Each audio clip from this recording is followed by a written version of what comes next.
Hey, I'm Meghann Scully, and this is the Limerick Post Show. Coming up in today's show, the big interview is with rugby star Greg O'Shea. I caught up with the Limerick band Lost Boys, who released a brand new track, Sadie, today. First up, though, I chatted to Pat O'Sullivan of Master Chefs about a brand new initiative that they are rolling out at the moment. I'm delighted now to be joined by MD of Master Chefs. It is Pat O'Sullivan. How are you getting on?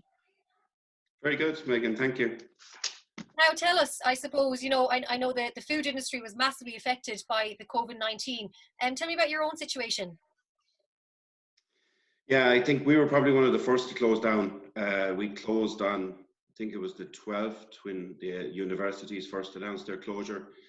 So we're just over a month closed already. It meant the closing of about over 20 restaurants nationwide. So you can just imagine the impact of that.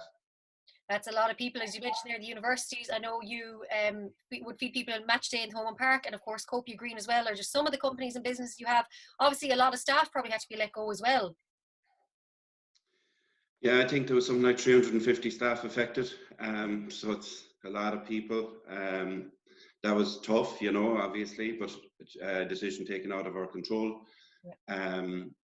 Yeah, a lot of our business, like we were perfect to be hit early on because we're in universities in Limerick and Galway. We're in with the HSE in various sites, and then we're involved in sports and recreation. Everything else that was just pretty much just wiped out overnight.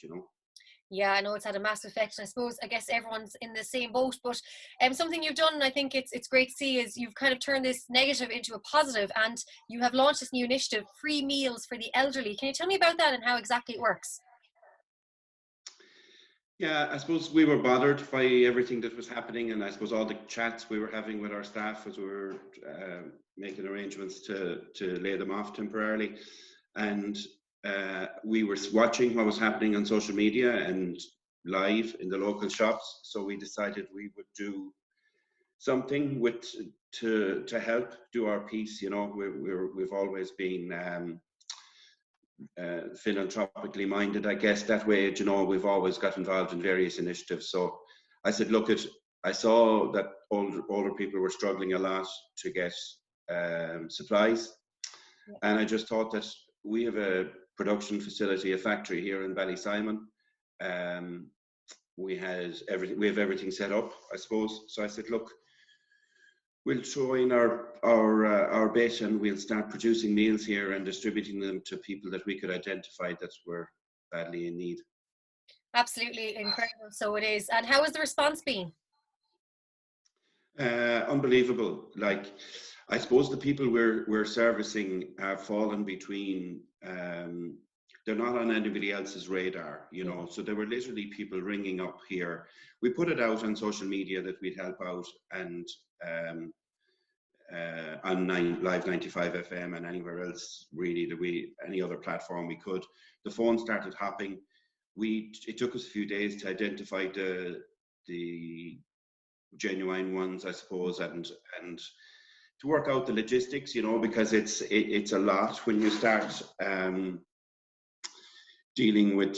I think our first drop was about 35 houses, and geographically they were from Croom to Cratloe and to Maru, kind of, and but bit by bit since then, it's with the requests keep coming in, and we keep servicing them because we kind of have to. We're invested in it now at this stage, and we've got to know the people involved. And in some cases, we're their only contact with the outside world, So, yeah, we're up in 70, 80, 90 houses, something like that now. It's huge. Yeah. It's amazing, isn't it? But I think that one thing I think we can all take from this is a sense of community, and probably the difference you're making to all those people. As you said, sometimes you're the only connection that they have throughout the day. So I think there's one thing that I suppose will be taken away from this is the kindness now and the compassion from so many people out there. Yeah, there is a lot of it. And, I didn't have to think about it, it just came naturally. I think I was brought up in a country setting where neighbours help neighbours, and that's just the way it was. It's a normal way of life, and that's probably stayed with me. And, but yeah, like, it's important to mention as well, like, that after about 3 weeks of doing it completely by ourselves, we put a shout out to people to to help financially, because this is going to be for months rather than weeks. So we said, look, we're not going to be able to do 100 houses a day and the costs associated with that indefinitely. So some really generous people have come forward, and companies, most of whom want to stay anonymous. And so at this stage, we are getting financial support from various quarters. And when that runs out, we'll probably have to go back to seeing it through ourselves. But that's fine too, you know. Pat O'Sullivan of MasterChef, thank you so much, and what an incredible service you are doing. And all I can say is the very best of luck, and we can't wait to see you back in action when all this is over. Thanks, Meghann. Appreciate the call. Thanks a million. Stay safe. Thanks, Pat. Scully, I'm delighted now to be joined by Lost Boys. How are you guys getting on? What's up? We're pretty good, pretty good. Well, Michael, we'll go to you first. How are you getting on? Oh, it's fine. I'm just back home with my dad and my three brothers, so it's a busy house. So you're at home. That's where you're isolating in Limerick, is it? Yeah, in Limerick, County Limerick, Castleconnell. Lovely stuff. Patrick, where are you isolating? I'm in Limerick City at the moment, my own apartment here in Limerick. So Fabulous. Pather? I'm in Dubai, isolating in an apartment. How? Yeah, how is Dubai going? I've heard it's quite tough over there at the moment. They're strict, but yeah. I mean, the cases are very low at the minute, which is good sign. And Peter, yourself? I'm back in Limerick now, back in Castleconnell, thank God. Lads, what is it like now being a band and being a part? I know obviously, Pather, you've been in Dubai for quite a while, but for the rest of you as well, like now that you're bringing out new music, but you're actually not allowed to see each other and not allowed to hang out together. What's it like? It's interesting, all right. I mean, I think it's the longest time I haven't seen any of the guys ever, because especially I've known them all so long. But I mean, we're getting by. I mean, we pushed ahead of the release of one single, Sadie, which we actually recorded about a year ago, but we kind of decided we'd push it ahead because we had an EP coming out in the summer. But I mean, since it's kind of everything, all our plans aren't working out at the moment, so we said we'd bring it forward. And you're absolutely getting it, because I think a lot of people at the moment are listening to a lot of Irish music and supporting it. And for me anyways, in my household, Sadie is the name of my grandmother and one of my cousins. So this song is going to go down so well with so many of my family members. Michael, tell me about, bringing a song out in isolation and, the kind of reception so far. Yeah, I think we were kind of in a pretty lucky position that we had stuff to release just coincidentally. Like we just finished recording a music video down in Cork for our song Gemini, and that was in the works, so we had that to be released. And we nearly had our entire EP done. I think we have one more day left in the studio to get the whole thing out. So I think it's a really good time to be releasing music, but it's kind of hard to actually create music, produce music at the moment, unless as a full band for sure, because you can't get to a studio. But like we had content, which is where we're kind of lucky in that sense. But it's also a pretty good opportunity to kind of, I know, get a bit creative. Like, so we've been trying to write some tunes from our isolation, and we did try to do that kind of acapella cover of Sadie that we released last week, and that got a pretty good reception. And that's kind of something we never would have done, I don't think, if this hadn't happened. So it's kind of like, we have stuff to be doing, and it's kind of forcing us to be creative, and we're ended up doing projects that we never would have done if we weren't in isolation. So in that sense, that's the silver lining, I guess. It is pretty cool. Patrick, how are you finding it now? I would say in the creative sense, you said there about doing the acapella. Like, is it kind of, it's interesting to get to do things maybe you never got to do before? Yeah, definitely. Like, I think, I suppose immediately you probably think of it as like a complete brick wall in your way of doing anything sort of to do with music or to being in a band. But I think there's always another path, and it might take some time for you to find that path. But like we found a way, to still make music. We recorded, music from home. We could all send it together, edit it together. Like, especially with what you can do with the internet nowadays, what you can do with a phone, you can do so much. So there's less in our way. So there's always a way we can find something to do something. And like we're still planning. Like we managed to get Sadie out, and then we're kind of planning the future. Then we obviously still want to release music. We put a lot of time into it and stuff. And then we don't want to let this kind of get in the way of us releasing the music that we put like so much time into and that we kind of really care about as well. So we're going to try, find some more different paths that we can go down and, explore some more creative options as well. So Well, I suppose, Pather, last time we spoke to you, you were back home for a visit, and I suppose you've kind of been almost doing this long distance music with the lads. So I suppose for you, it's probably not as different, but how are you finding it now that you're all kind of in the same boat? Yeah, it's kind of, it's almost refreshing in a way, because it's sort of leveled out the playing field between a lot of us, you know.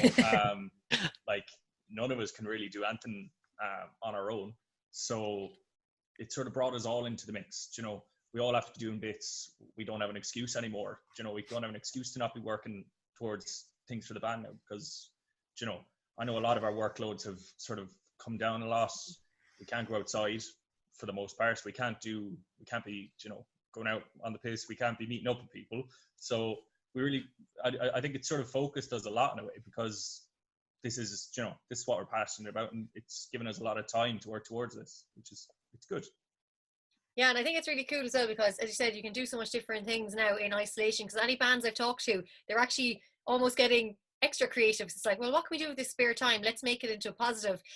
Peter, where can we find the new track Sadie for those who haven't heard it yet? At the moment, we only have a teaser out on Instagram and Facebook, so it's kind of a small little bedroom version of the song, where we have Patrick playing guitar, Michael Patter, and our friend Aoife Mead singing, who also features in the track, which is coming out on Friday. And we also have to give a shout out to Deirdre Doherty, who plays fiddle on the track as well. But So if you're not come already Friday, follow you all over social media to make sure you know. all over social media. It'll be everywhere. I'm sure you'll find it, but all the main places like Spotify and YouTube and Apple Music and whatever you have. Lovely stuff. Well, lads, give us all a final one word each, or one kind of sentence each. How are you getting on at the moment in self-isolation? You can take it one at a time and tell me. Patrick, you start. Oh, you're so kind. Well, I suppose, like, kind of slowly getting used to it, you know, kind of finding our stride again, or finding my stride again anyway. So you don't know how long it's going to be, so I suppose just getting used to it, and carrying on as usual. Heather?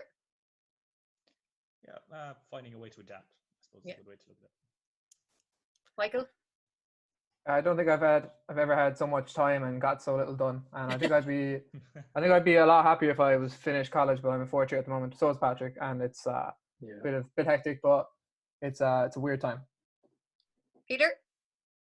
I mean, it's rough being inside all the time. I went for a run the other day and I had an asthma attack. It was awful. So it's hard to get out of the couch, but sure, look, we're all getting through it. And as we said, Friday, Sadie is out, and I'm sure if we follow you guys across all social media, Lost Boys, we're going to have more stuff coming on the way. And I said, you're getting as creative as you can. Lost Boys, thank you so much for chatting to us again on the Limerick Post Show. Meghann, thanks a lot. Thanks a million, Meghann. Thanks so much for having us. Thank you. Walking over the living, looking up at a jet plane, thinking of somewhere I'd never been. Welcome back to the Limerick Post Show with me, Meghann Scully, and I'm delighted now to be joined by Mr. Greg O'Shea. Now, I wanted to look through everything. I was saying international rugby player, athlete, lawyer, TV and radio presenter, Love Island winner, Pilates instructor. Is there anything else I'm missing out? Jeez, it's that kind of saying that's like jack of all trades but master of none. Do you know what though? I'm kind of the same as you. I do loads of different things, but I feel like it's important because it kind of keeps the brain kind of busy. And I think especially times like this cocooning, you kind of need all those different things to break up the day. Yeah, exactly. I didn't really ever use my Pilates qualification, but now that we're all cocooning, as you said, I was like, geez, I might as well throw a few videos out there. So it's trying a bit of everything and see what fits. I know, I have to say, I have been doing them and I do love them. Quite tough now, I have to say. You always throw in a few tough ones there towards the end and I'm like, oh God. I'll have to make them a bit easier. I got a few complaints. Well, not complaints, but people saying they were very tough. So I might have to ease them off a little bit. They start off kind of lovely and like a nice stretch, and then suddenly it gets into something. I'm just like, okay, yeah, I can't really do that. Thanks for trying it, though. I appreciate it. No, it's really good. Now, come here. We've seen that, this probably isn't exactly your first time in a kind of a lockdown scenario. You did it last summer. But how does it compare now, being in a lockdown or cocooning in Limerick? Yeah, I know. It's actually very similar to being in Love Island. I was saying it a couple of days ago to one of my mates. Like, the only thing I'm missing is 24-hour cameras and about 10 British people I don't know. Otherwise, it's And a few palm trees. And although we have the weather now, so I suppose the weather's kind of on par. we do. It's gorgeous weather actually at the moment. It makes it tough to stay inside. It absolutely does. Now, Greg, the last time we spoke to you on the Limerick Post show was last summer when you were in Shannon Airport. You were flying home from Love Island. I was flying out to Ibiza. We managed to be there at the same time. I caught you for a quick interview. But like, I also like read now, since the whole experience, you are the most followed rugby player in the world. Like, that must be pretty cool to think that, you know, you're there above everyone else now in terms of Instagram followers. Yeah, it's crazy, but like, I'm not followed for my rugby abilities. Like, I'm followed for being on Love Island, and it's nuts. The drop off of following from me coming out of Love Island till now is crazy. Like, it's the same for everyone. People just forget about it. Like, do you know, they just get over it. So I'm lucky I kind of came home and stuck to my roots and stayed with my friends, my family, because it's only very quick, kind of instant overnight fame. And there's you just need to be careful that you don't get caught up in it, you know. Absolutely. I suppose the most important thing for you is the Ireland Sevens, and you know that's why you decided to commit to staying in Ireland and to training. And of course, the plan was to go for the Olympics, which has now been postponed to 2021. And I see as well that you have a GPS tracker, so there is no getting away from keeping fit at home. How are you finding being away from the squad and working out at home now and having to be so disciplined? Yeah, it is tough being away from the boys. Like, obviously we can get our running done and we've all got our weights and stuff, so we're getting the general individual training done, but we're not doing any work as a team, which is tough. So like, we're kind of falling down in that sense, but every team in the world is in the same boat. Like, so it's just kind of getting through this period of time and staying fit and staying healthy, so when we can get back, we can get straight back into training and try to get to Tokyo. Yeah, it must be so incredible to be working towards the Olympics. And obviously this has happened now, but do you feel like this could maybe benefit you as a team because you have an extra year now to prepare? Yeah, well, hopefully. Initially, we were kind of a bit down about it because we were so like pumped and mentally ready to try and get there. We'd one tournament to win in June, and if we got there, we're in the Olympics. And now it's a year out.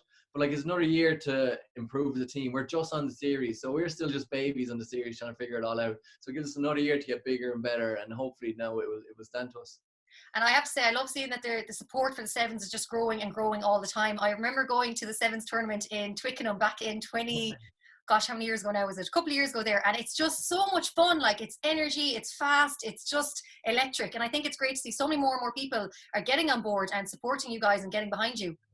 Yeah, it's great to see. Like, obviously a lot of people don't know what Sevens is, and a big goal of mine was from getting all this like attention was that I want people to know what Sevens is and know that it's a great sport, and we're separate to the 15s lads, but we fight our own corner and we're on the World Series, and it's a great entertainment. As you said, anyone that's been to an Olympic or to a Sevens weekend, it's just so much crack. So if you haven't been before, you need to get there. Oh, I'd highly recommend it, I'll tell you. And it's an excuse to get to travel around the world.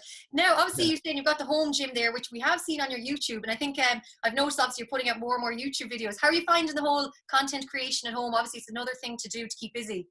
Yeah, I'm finding it hard. Content creation doesn't come to me easy. Like, I find it very difficult. And I had a mate, Harry McNulty, who's done a lot of work for me, but I decided that he has his own stuff and I need to kind of be able to do it myself. And now we have more time than ever to be learning stuff. So I've sat down, looked at tutorials and figured out how to do it. And it's very amateur what I'm doing, but it's getting there and I'm learning and I'm enjoying it. No, it is. It's incredible to see. And I know I'm doing it myself here, just to kind of fill a few hours in the day by making my own videos. And I suppose in a way you're putting yourself out there and you're putting your own face and your own, like as you said, your own editing, you're all on your own. But it's kind of like, it's a nice way to learn. And I suppose it's another way for you to kind of interact with so many of your different followers, be it the rugby, be it from any sort of realm. I think that's why it's good for you. You have the Pilates, you have the rugby, you have the gym stuff. So I think you kind of something to offer quite a wide spectrum of people.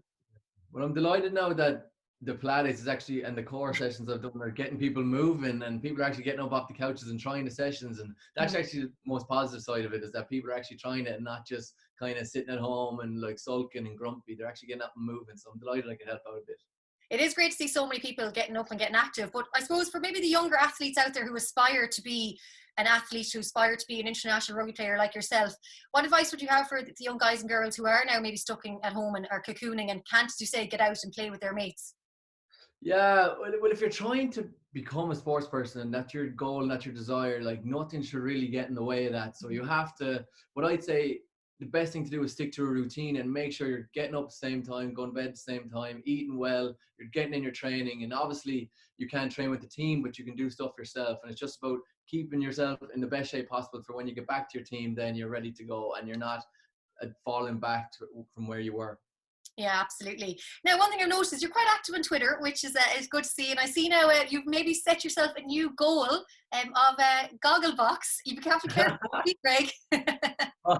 Gogglebox is the best show on TV at the moment. It is so much. The Irish one now I'm talking about. I just think some of the comments coming out of people and that, like the Ryan's family in Limerick out in Monaleen, have me in stitches laughing. 2 twins from Cavan, I think they are. Oh, I would love to be in Gogglebox. I think it's so funny. Well, look, be careful what you wish for. Yeah, maybe we'll see. Fingers crossed. Yeah, watch this space. Now, just another thing I want to touch on is obviously now that you've dipped your toes in the TV and radio presenting in the media world, and obviously having the law behind you, you probably have studied media law, so you've kind of got a good idea and a good grasp of it all. How do you find the presenting role? It's tough. It's tough. Yeah, so you'd be well able to know all that kind of stuff, but I'm still figuring it out. And I really enjoyed the radio with 2FM, and then I had the Virgin Media gig, obviously. And it's basically just thrown me straight into the deep end. I didn't know what I was doing, but I've enjoyed it. Went in with a good attitude, brought some energy, and it seemed to have gone well. And I've nothing lined up now for the future, but I'd definitely be open and interested to do some more. So we'll see what happens. Yeah, it's a good buzz, I have to say. Like the radio and TV, they're so different because even though they're both media and they're both broadcast, they're still 2 completely different things. Crazy different, yeah. And the TV with the auto cue and trying to make like you're relaxed, but you're not relaxed, you're freaking out. But like it's great. And I never thought in a million years I'd end up doing something like TV and radio. And now it's another avenue that I could go down. So we'll see. Loads of options. I'm very lucky. It's absolutely incredible. Greg, it's been an absolute pleasure to chat to you again. And hopefully the next time we chat, it'll be in person in the studio. Yes, thanks, Meghann. Yeah, thanks for calling me. Hope you're doing all right over there. I'm very good now, the other side of the city. Come here, one final thing. What is your YouTube channel so we can get it out there? So it's just Greg O'Shea. That's it. Simple enough. Yeah, look me up and try some of my Pilates classes and see how you get on. I will, absolutely. Of course, you're on Instagram and Twitter as well. As I said, Greg, absolute pleasure. Can't wait for the next Pilates video. Stay safe, stay at home, and we'll see you soon. Thanks, Meghann. For these stories and so much more, head over to limerickpost.ie/show. I'm Meghann Scully. This is the Limerick Post Show, keeping Limerick posted. And remember, stay safe, stay at home, and wash your hands.